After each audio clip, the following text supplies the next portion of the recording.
आप जब सड़कों पर निकलेंगे तो आपको जगह जगह आज बाबा साहब के पोस्टर लगे दिखेंगे, लेकिन भोपाल की सड़कों पर जो पोस्टर्स लगे हैं उन पोस्टर्स में एक दूसरी शक्ल भी लगी है, और प्रमुखता से जो शक्ल लगी है वो आरिफ मसूद की शक्ल है।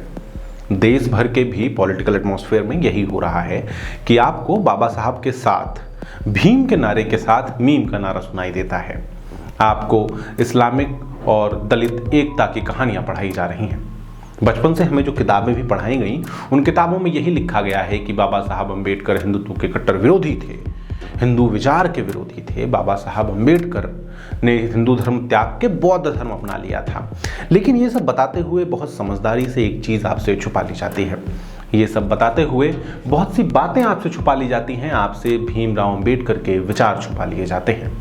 इसके पीछे का उद्देश्य क्या है? उद्देश्य है एक महान नेता को मात्र एक जातीय पहचान में सीमित कर देने की।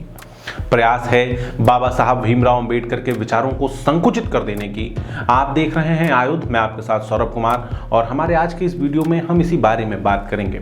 हम एक वाइडर पर्सपेक्टिव में बात करेंगे कि आखिर बाबा साहब भीमराव अम्बेडकर सोचते क्या थे, और आज जिस इस्लामिक दलित एकता की बात की जा रही है इसके विषय में अगर बाबा साहब अम्बेडकर जिंदा होते तो क्या कहते।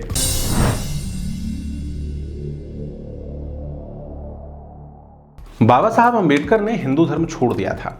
वो हिंदू धर्म के कुरीतियों के विरोधी थे, ये भी बात ठीक है, लेकिन जब उन्होंने हिंदू धर्म छोड़ा तो कौन से नए धर्म में जाना चाहिए, इसके लिए उन्होंने गहरी रिसर्च की थी। जो ऑप्शंस उनके सामने रखे गए थे उसमें से एक ऑप्शन इस्लाम का भी था, एक ऑप्शन क्रिश्चियनिटी की भी थी। बाबा साहब ने इनका गहरा अध्ययन किया और उसके बाद बाबा साहब भीमराव अम्बेडकर का कहना था कि क्रिश्चियनिटी या इस्लाम में धर्मांतरण करने से व्यक्ति की राष्ट्रीय पहचान संदिग्ध हो जाती है, उसकी राष्ट्रीयता पर प्रश्न चिन्ह लग जाता है। इसीलिए उन्होंने धर्मांतरण करने के लिए भी बौद्ध धर्म को चुना, जो कि हिंदुत्व की ही एक शाखा है, हिंदू धर्म का ही एक विचार है, जो भारत में ही केंद्रित है, जिसकी पुण्य भूमि भारत में ही है।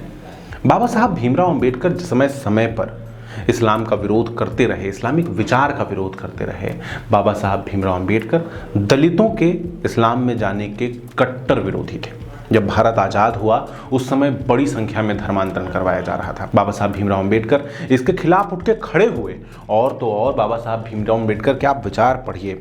बाबा साहब भीमराव अम्बेडकर अपनी एक पुस्तक में लिखते हैं कि मुझमें और सावरकर में इस प्रश्न पर न केवल सहमति है बल्कि सहयोग भी है कि हिंदू समाज को एकजुट और संगठित किया जाए और हिंदुओं को अन्य मजहबों के आक्रमण से आत्मरक्षा के लिए तैयार किया जाए।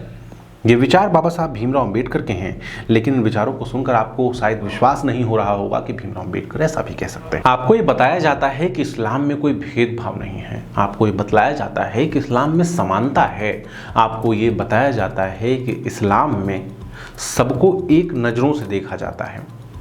ये बात बाबा साहब के सामने भी आई थी। आज भी जब दलित इस्लामिक एकता की बात होती है तो इसी आधार पे वो बात कही जाती है।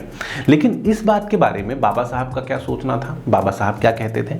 बाबा साहब ने अपनी पुस्तक पाकिस्तान एवं भारत विभाजन में बहुत स्पष्ट शब्दों में लिखा है। बाबा साहब एक ऐसे नेता थे जो भारत के विभाजन का समर्थन कर रहे थे। बाबा साहब एक ऐसे नेता थे जो कह रहे थे कि हाँ, पाकिस्तान बनना चाहिए। इसलिए नहीं क्योंकि वो भारत के दो टुकड़े कर देना चाहते थे, बल्कि इसलिए क्योंकि वो बहुत पहले समझ चुके थे कि इस्लामिक मान्यताएं भारत में एक साथ नहीं रह सकती। वो बहुत पहले ये समझ चुके थे कि भारत एक साथ हिंदुओं और मुस्लिमों का देश नहीं बन सकता। इसके पीछे का कारण क्या था? इसके पीछे का कारण जो बाबा साहब जो कारण देते हैं वो कारण ये है। बाबा साहब लिखते हैं कि इस्लाम में जिस भाईचारे की बात की गई है वो केवल मुस्लिमों का मुस्लिमों के साथ भाईचारा है।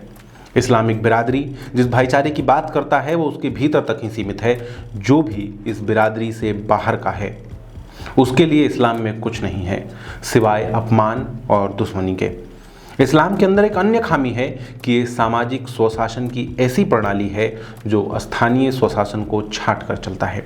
एक मुस्लिम कभी भी अपने उस वतन के प्रति वफादार नहीं रहता जहां उसका निवास स्थान है, बल्कि उसकी आस्था उसके मजहब से होती है। मुस्लिम जहां मेरे साथ सब कुछ अच्छा है वो मेरा देश है वाली अवधारणा पर विश्वास करें, ऐसा सोचा भी नहीं जा सकता।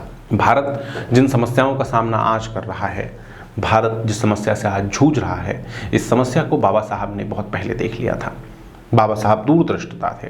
इस बात में कहीं कोई संदेह नहीं है। आप बाबा साहब की इकोनॉमिक पॉलिसीज देख लीजिए, आप बाबा साहब का संविधान उठाकर देख लीजिए। ये बात स्पष्ट है कि बाबा साहब ने आगे आने वाली समस्याओं को बहुत पहले देख लिया था।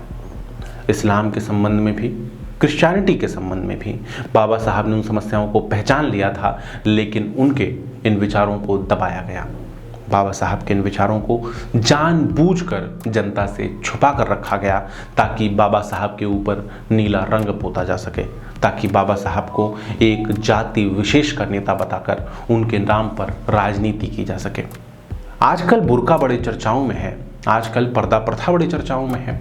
अगर आप इसके बारे में कुछ भी कह दीजिए तो हंगामा हो जाता है। बात तालिबान से समर्थन आता है। तालिबान के नेता कैमरा पे बैठ के कहते हैं कि नहीं, भारत की बेटियों ने बहुत बहादुरी का काम किया है। इसके समर्थन में कौन खड़े होते हैं? भीम की आर्मी खड़ी होती है।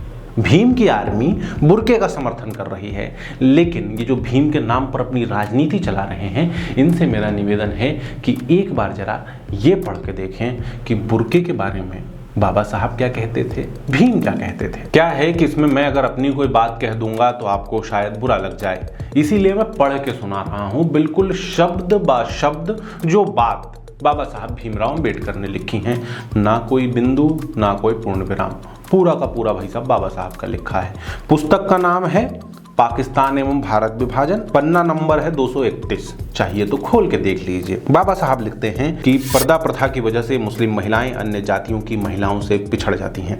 वो किसी भी तरह की बाहरी गतिविधियों में भाग नहीं ले पाती, जिसके चलते उनमें एक प्रकार की दास्ता और हीनता की मनोवृत्ति बनी रहती है। उनमें ज्ञान प्राप्ति की इच्छा भी नहीं रहती, क्योंकि उन्हें यही सिखाया जाता है कि वो घर के चार दीवारी के बाहर अन्य किसी बात में रुचि ना लें। पर्देवारी महिलाएं प्रायः डरपोक, निसहाय, शर्मीली और जीवन में किसी भी प्रकार का संघर्ष करने के अयोग्य हो जाती हैं।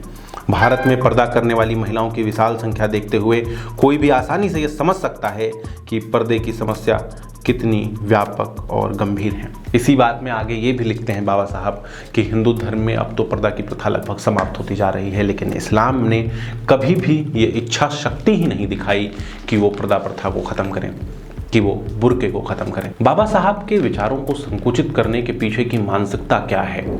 आज अगर आप भारत के डेमोग्राफिक्स को देखिए, भारत के जनसंख्या संतुलन को देखिए, जनसंख्या के बंटवारे को देखिए, तो आप समझ सकते हैं कि दलित मुस्लिम एकता की बात सिर्फ इसलिए की जा रही है ताकि राजनीतिक शक्ति को अपने हाथों में रखा जाए। इन्हें ना बाबा साहब से कोई मतलब है, ना बाबा साहब के विचारों से कोई मतलब है, ना बाबा साहब के उद्देश्यों से कोई मतलब है। अगली बार जब आपके सामने कोई भीम मीम का नारा लगाए तो उसके सामने बाबा साहब की ये पुस्तक, बाबा साहब की ये पंक्तियां और कुछ ना हो सके तो आयुध का ये वीडियो जरूर मारें। अगर आपको हमारा ये वीडियो ठीक लगे तो चैनल को सब्सक्राइब जरूर कीजिए, ज़्यादा से ज़्यादा शेयर कीजिए, कमेंट करके अपनी बात बताइए। बाकी social media sites Facebook, Twitter, Instagram पे भी आप हमें फॉलो कर सकते हैं। वीडियो एक बात जो हर वीडियो में आपसे कह रहे हैं कि अब आप आयुध को आर्थिक तौर पर भी सहयोग कर सकते हैं, तो अगर संभव हो सके तो ये भी कीजिएगा। आपका बहुत बहुत धन्यवाद।